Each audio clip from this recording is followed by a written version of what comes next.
मैं हूं नेहा सिंह मानव मंगलानी के साथ और इस समय मेरे साथ है निशी जो ऑलरेडी डिम्पी के किरदार में लोगों का दिल जीत चुकी हैं और अब फिलहाल नंदिनी के किरदार में लोगों का दिल जीत रही हैं। क्या कहना चाहेंगी डिम्पी डिम्पी से लेकर निशी डिम्पी से लेकर नंदिनी का ये सफ़र आपका कैसा रहा? बहुत अच्छा रहा। डिम्पी एक एकदम अलग फ्लेवर था और नंदिनी एकदम अलग है। और दोनों को प्ले करने में बहुत मज़ा आ रहा है। डिम्पी में तो मैंने बहुत सारे कैरेक्टर्स प्ले किए थे एक ही रोल में, लेकिन नंदिनी थोड़ा डिफरेंट है, बहुत पॉजिटिव है, बहुत स्वीट है और उसके मन में कुछ कुछ डार्क नहीं है, कुछ नेगेटिव नहीं है। अच्छा, डिम्पी का किरदार जब खत्म हुआ उसके काफ़ी गैप के बाद आप नंदिनी के किरदार के साथ नज़र आ रही हैं। क्या कहना चाहेंगी क्यों इतना वक्त लगा? क्योंकि फैंस आपको बहुत ज़्यादा मिस कर रहे होंगे आपके इंस्टा पे, चाहे वो कमेंट के थ्रू हो, चाहे आपको शायद डीएम्स कर करके वो अपनी ये बातें बता रहे थे। इतना वक्त क्यों लगा? कोई एक ऐसे रोल का इंतज़ार कर रही थी कि जो आपको ऐसा लगे कि ये प्ले करना है? And why Nandini only? Actually role का इंतज़ार नहीं कर रही थी, ऐसा कुछ नहीं था कि रोल ही स्पेसिफिकली चाहिए। बट हाँ, ऐसा था कि बहुत टाइम से मैंने अनुपमा में एक कैरेक्टर प्ले किया था, उसके बाद थोड़ा ब्रेक चाहिए था, तो कुछ तो वो ब्रेक की वजह से ब्रेक लिया, फिर थोड़ा ट्रैवल करने लग गई, फिर थोड़ा कंटेंट, मतलब मैंने सोचा कि अभी टीवी हो गया है और आगे करना है ऑफ कोर्स, लेकिन ये ब्रेक में हम और चीज़ें क्या क्या एक्सप्लोर कर सकते हैं। तो थोड़ा कंटेंट एक्सप्लोर किया, थोड़ा ट्रैवलिंग एक्सप्लोर किया, थोड़ा वेब और फिल्म्स में थोड़ा ट्राई किया, वहाँ पे एक्सप्लोर किया, सब कुछ कर वर के फिर नंदिनी ऑफर हुआ तो मुझे ऐसा लगा कि ये एक ऐसा कैरेक्टर है कि करके देखना चाहिए, देखते हैं कैसे मज़ा आएगा, तो इसलिए इसको ले लिया। अच्छा, निशी, नॉर्मली जब भी कोई आर्टिस्ट कोई कैरेक्टर प्ले करता है एक प्रेशर वो खुद पर भी लेता है। ये नॉर्मली देखा गया है कि इस रोल को लोग कितना ज़्यादा पसंद पसंद करेंगे या करेंगे। नहीं करेंगे, और एक शो की कहीं ना कहीं टीआरपी भी उससे डिपेंड होती है। और आप एक ऐसे शो का ऑलरेडी हिस्सा रह चुकी हैं जो ऑलरेडी टीआरपी नंबर 1 है। नंबर तो 1। ये प्रेशर निशी पे कितना था इस रोल को प्ले करते हुए? देखिए, ये प्रेशर जब मैं अनुपमा कर रही थी तब भी मेरे ऊपर नहीं था, क्योंकि मैंने बात बहुत पहले एक्सेप्ट कर ली थी कि ये मेरे हाथ में नहीं है और ये सिर्फ एक कैरेक्टर की वजह से नहीं आ पाता है टीआरपी या फिर शो नंबर 1। ये एक ग्रुप एफर्ट है और एक टीम वर्क है। तो अगर हमारी टीम एक करेक्ट डायरेक्शन में जा रही है तो वो नंबर्स में दिखेगा, वो साफ ऑडियंस को दिखेगा। लेकिन अगर टीम में कुछ है या कुछ चीज़ है जो हम फिगर आउट नहीं कर पा रहे हैं तो वो भी ऑडियंस को साफ दिखेगा। तो मुझे लगता है वो मेरे कैरेक्टर या एक इंसान पे कभी डिपेंडेंट हो ही नहीं सकता। टीवी शोज़ इतने सारे लोग देखते हैं, तो किसी एक कैरेक्टर को वो डिफाइन नहीं कर सकता। ओके, निशी, बहुत बार जो मेरे का बहुत अच्छे दोस्त हैं टीवी इंडस्ट्री से, उनका हमेशा एक मानना होता है कि जब एक शो शुरू होता है अगर वो चल जाए तो बेटर है, हाँ। अगर वो नहीं चले तो आर्टिस्ट को ये तक नहीं पता चलता कि ये शो कब ऑफ एयर जाने वाला है। शायद उनको एक दिन पहले बताया जाता है, या वो ऐसा कभी किस्सा आपके साथ हुआ है या आपने ऐसा कभी सुना है किसी के साथ, अपने आर्टिस्ट फ्रेंड के साथ? ये मैंने डर आपके अंदर भी रहता है कि अगर शो अच्छा नहीं कर पाया हाँ। तो आपने जो एक प्लानिंग की है कि नहीं यार 1-2 साल के लिए तो यही करना है, इसी किरदार को करना है, और कल को ये नहीं चल पाया तो फिर क्या? ये तो डेफिनेटली होता है कि आजकल तो शोज़ इतनी जल्दी बंद हो रहे हैं, 2-2 3-3 महीने में बंद हो रहे हैं। तो ये तो मैंने सुना है कि शो अच्छा खासा चल रहा था, मेरे फ्रेंड्स के साथ ही हुआ है और एकदम से आया कॉल मैसेज कि अभी 10 दिन बाद शो हम रैप अप कर देंगे। तो ये चीज़ें तो होती रहती हैं, बट टचवुड अनुपमा के साथ, टचवुड एक्चुअली ऐसा कुछ डर नहीं था, क्योंकि हमें पता था कि ऑडियंस का प्यार हमें मिल रहा है, भरपूर मिल रहा है, तो शो बंद तो नहीं होगा। ऑफ कोर्स लीव भी लिया तो शो तो चल ही रहा है। और जो न्यू शो है वसुधा, आई थिंक उसका भी काफ़ी अच्छा ऑडियंस है, तो उसका भी ये डर नहीं है कि शो बंद हो जाएगा। बट यू नेवर नो, आजकल तो टीवी में क्या चल रहा है क्या नहीं चल रहा है किसी को नहीं पता है। लेकिन डर इस बात का नहीं रहता है, क्योंकि एक्टर्स की लाइफ ही ऐसी होती है यार। हमने इसी चीज़ के लिए साइन अप किया है। कभी कुछ चलेगा, कभी कुछ नहीं चलेगा, कभी काम होगा, कभी नहीं होगा, तो वो सब चीज़ें मैंने एक्सेप्ट कर ली हैं। तो मुझे किसी चीज़ का एज सच तो डर नहीं है। अच्छा निशी, इसके अलावा इंडस्ट्री में एक चीज़ और बहुत ज़्यादा चेंजेस हुआ है, ये मैं हर इंडस्ट्री की बात करूँगी, स्पेशली इंटरटेनमेंट इंडस्ट्री में भी चीज़ें देखी है कि पेमेंट को लेके बहुत ज़्यादा इशू होने लगा है कि यार बहुत इतना कम आपको ऑफर किया जाता है कि आप एज अ लीड या एज अ पैरेंट लीड आप उस शो को करना ही नहीं पसंद करना ही करते। ऐसा नहीं आपके पसंद। साथ एक्सपीरियंस हुआ है इसके बीच में कभी कि आपको कोई रोल अच्छा लगा? और ऑफ हाँ। कोर्स हुआ है, मतलब बजट्स तो बहुत नीचे आ ही गए हैं। और सिर्फ इस इंडस्ट्री में नहीं, आई थिंक हर जगह, जॉब्स में भी और हर चीज़ में, कंटेंट, हर चीज़ में बजट्स बहुत नीचे आ गए हैं। लेकिन क्योंकि लोग भी बहुत ज़्यादा बढ़ गए हैं, कंपटीशन भी बहुत ज़्यादा बढ़ गया है। टीवी में भी मैं तो अभी आई हूँ, यही वाले फेज़ में आई हूँ जब बजट्स गिर गए थे ऑलरेडी। लेकिन मैंने सुना है कि पहले इतने बजट्स होते थे, ये होता था वो होता था, एक एक्टर 4-4 शोज़ कर रहा है और चारों चारों दिन का पर डे उसे एक ही दिन में मिल रहा है। तो पहले लोगों ने कमाया होगा बहुत कुछ, लेकिन अभी तो ज़्यादा कुछ है नहीं।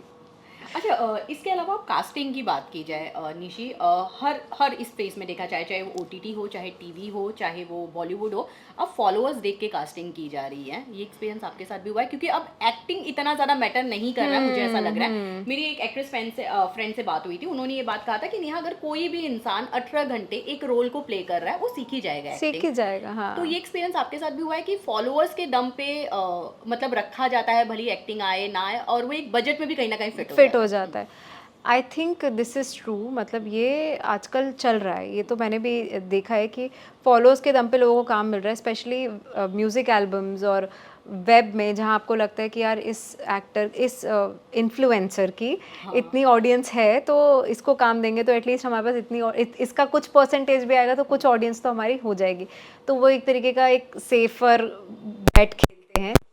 लेकिन और आपने भी यही सही कहा कि 18 घंटे कोई काम करेगा तो सीख ही जाएगा। हाँ। तो उनकी तरफ से भी बिजनेस पॉइंट ऑफ व्यू की तरफ से भी वो सही है, लेकिन हम एक्टर्स के लिए जो हम इतनी मेहनत करके क्राफ्ट सीख रहे हैं, हर चीज़ को देख रहे हैं, अपने आप को ऑब्जर्व कर रहे हैं, अपने आप को इतना सिखा रहे हैं, उनके लिए थोड़ा सा अनफेयर है कि कोई हमसे ज़्यादा फॉलोअर्स वाला हमसे कम बजट पे लेकिन हमसे बेटर रोल्स कर रहा है, हमसे बेटर कैरेक्टर्स कर रहा है, तो वो थोड़ा सा हार्ट ब्रेकिंग है, but this is what it is. अच्छा, इसके अलावा निशी, ओटीटी प्लेटफॉर्म पे स्पेशली ये देखा गया है कि जितने भी कास्टिंग हो रही है, अगर वो बहुत ज़्यादा टीवी का सिमिलर फेस बन जाए कि वो बैक टू बैक टीवी कर रहा है हाँ। और माँ का रोल प्ले कर चुके हैं, दादी का रोल प्ले हाँ। कर चुके हैं, तो उनके लिए ओटीटी में कहीं ना कहीं एंट्री करना बहुत ज़्यादा मुश्किल डिफिकल्ट हो हो गया जाता तो है। ये।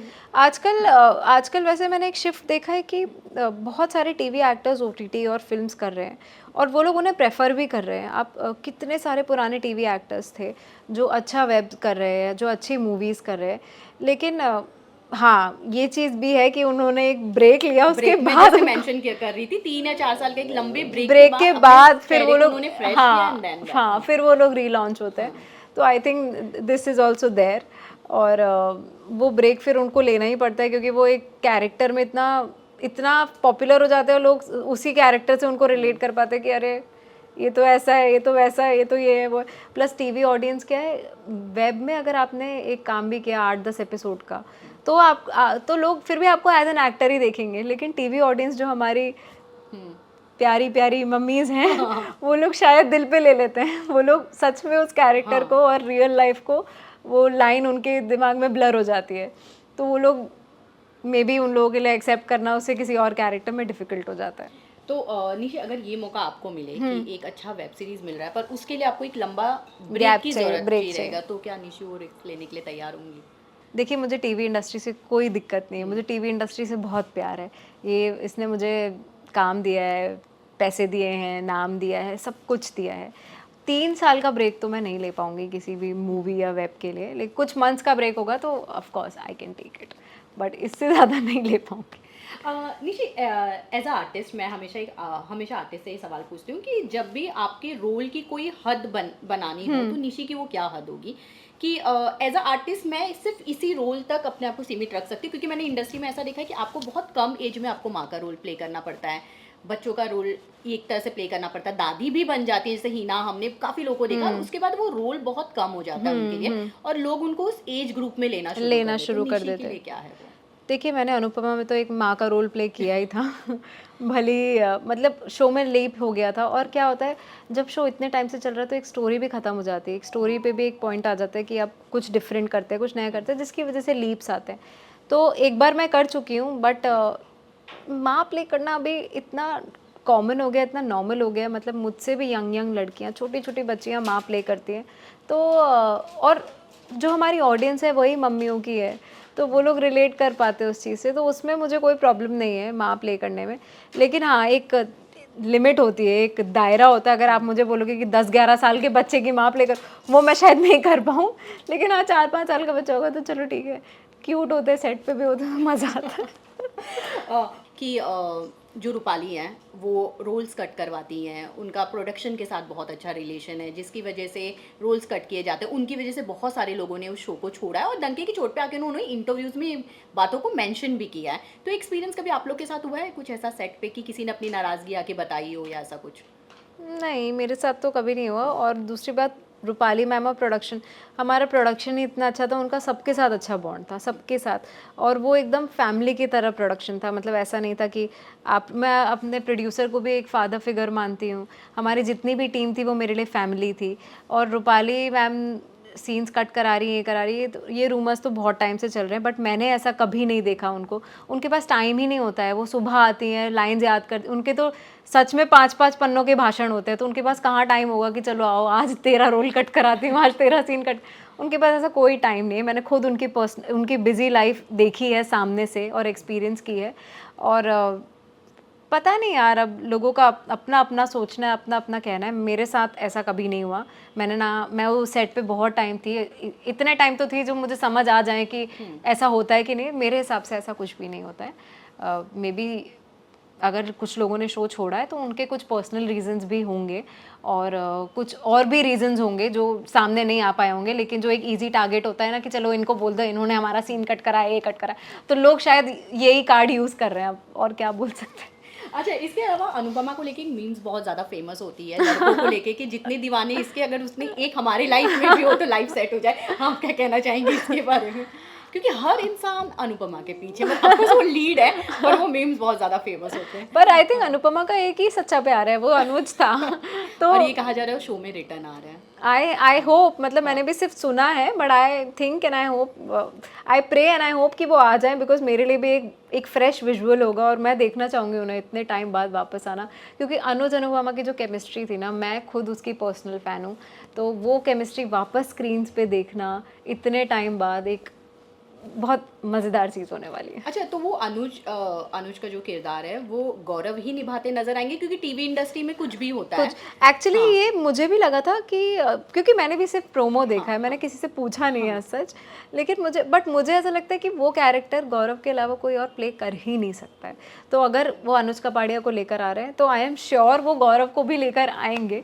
बट अभी वो बिग बॉस में है तो पता नहीं, लेकिन अगर वो गौरव को लेकर आते तो मज़ा आएगा।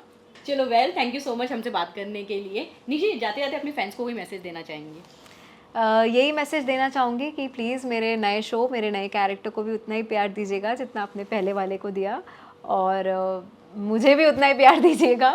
मेरी स्टोरीज़ पे और मेरे इंस्टाग्राम पे आप जितने भी एक्टिव हैं, मैं सारे कमेंट्स और सब कुछ पढ़ती हूँ, और मैं बहुत ग्रेटफुल हूँ आप सबके लिए।